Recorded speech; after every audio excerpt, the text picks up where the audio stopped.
Pada kesempatan kali ini saya akan membahas tentang bagaimana cara kerja dari water pump pada sistem pendingin mobil Suzuki Katana. Ini saya punya dua, ini yang bekas, ini mereknya GMB. Kebanyakan kan kalau gantikan GMB ya, kalau saya lihat di YouTube itu, ini sudah karatan. Ini saya ganti dengan water pump punyanya atau mereknya adalah NPW. Nah ini sama GMB itu lebih mahal ini sedikit, harganya ya kurang lebih plus minus 200.000 ya, ya hampir sama dengan GMB tapi lebih mahal ini. Mereknya adalah NPW water pump. Ini penampakannya seperti ini. Mode ini untuk modelnya adalah ST100 untuk Jimny Katana.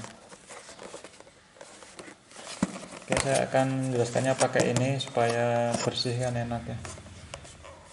Ini terbaca artinya kurang lebih penyebab utama dari rusaknya water pump adalah kekencangan belt yang terlalu berlebih. Salah satu penyebabnya. Jadi fan beltnya jangan terlalu kencang ya teman-teman supaya awet. Akan saya buka. Ini udah saya buka sebenarnya. Susah lagi.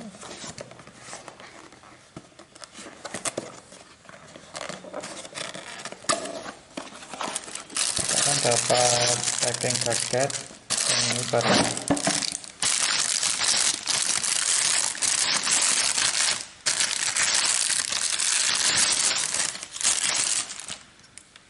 NPW made in Japan. Nih, lakernya kalau masih bagus ya enak diputar halus, tidak berisik, tidak kocak juga. Nah cara kerjanya adalah kita bisa lihat di bagian baling-balingnya atau impeller atau kipasnya sini. Ini kan nempel mesin di sini ya, nempel mesin. Kemudian ini nanti digerakkan oleh kruk as, digerakkan oleh mesin pokoknya melalui fan belt. Ini muter gini, putarannya seperti ini. Nah cara kerjanya sederhana, jadi ini adalah tipe sentrifugal. Jadi kalau ini berputar gini, maka air yang ada di tengah sini itu nanti akan terlempar keluar, kan gaya sentrifugal kan berarti terlempar semuanya keluar ya, keluar semua gitu. Nah itu nanti akan natap di sini, di seluruh sekeliling ini akan menyebar, akan natap di atau mentok di sekitar kelilingnya ini. Kemudian setelah menyebar ini kita lihat baling-balingnya ini atau kipasnya ini ada tekuannya gini, kita lihat di sini. Nah dia kan putarnya gini ya, kalau dilihat dari sini dia berlawanan arah jarum jam.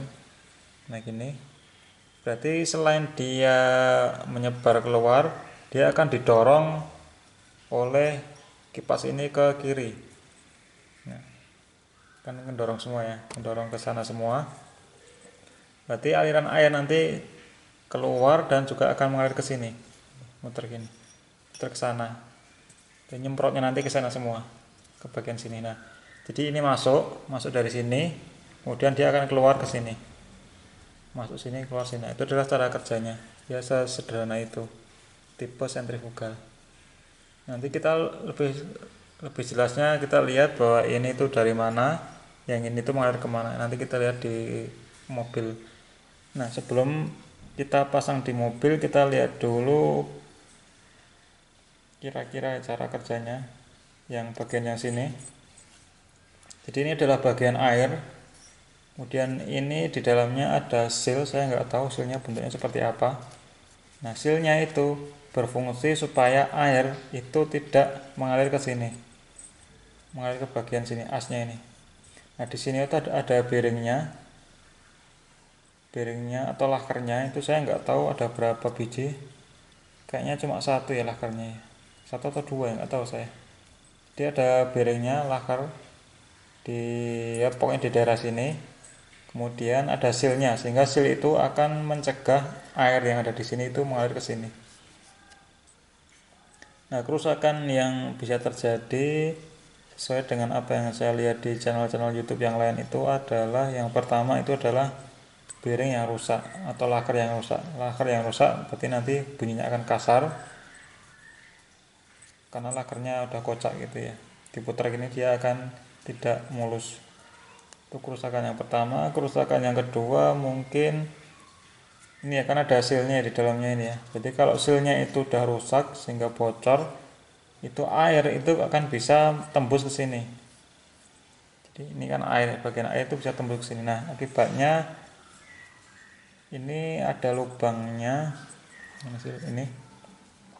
Jadi kalau airnya tembus ke sini itu air akan menetes di sini. Nah, ada tetesan ini tujuannya adalah sebagai tanda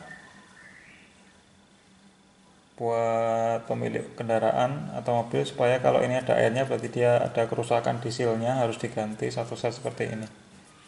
Itu fungsi yang pertama. Yang kedua mungkin juga dia mencegah supaya air itu tidak masuk ke bearing, ke laker.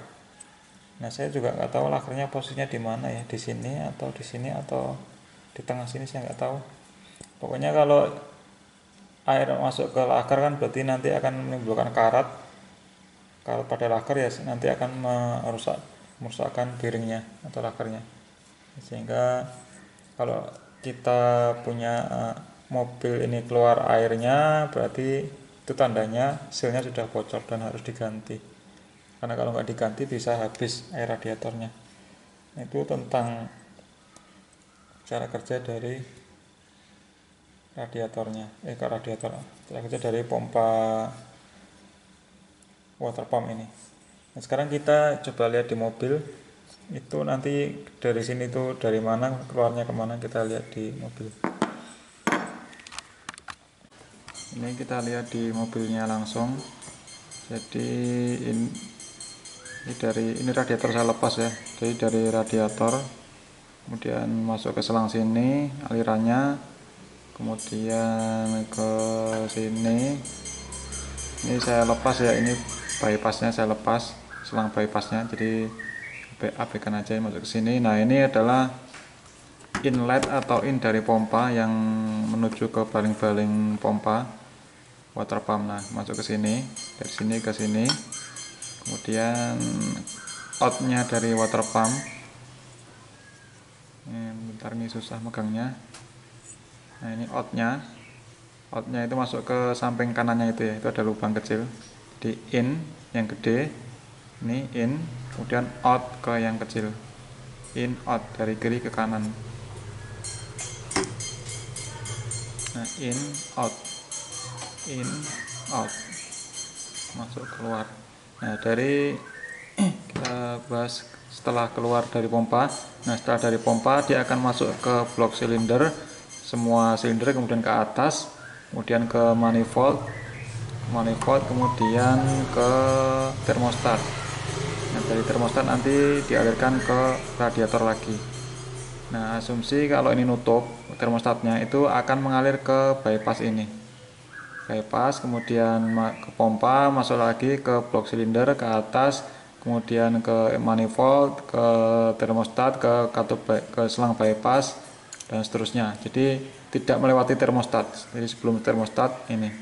Nah, kalau termostat itu terbuka, masuk sana ke atas, kemudian ke manifold. Nah, dari termostat kebuka itu kembali ke radiator. Nah, itulah cara kerjanya.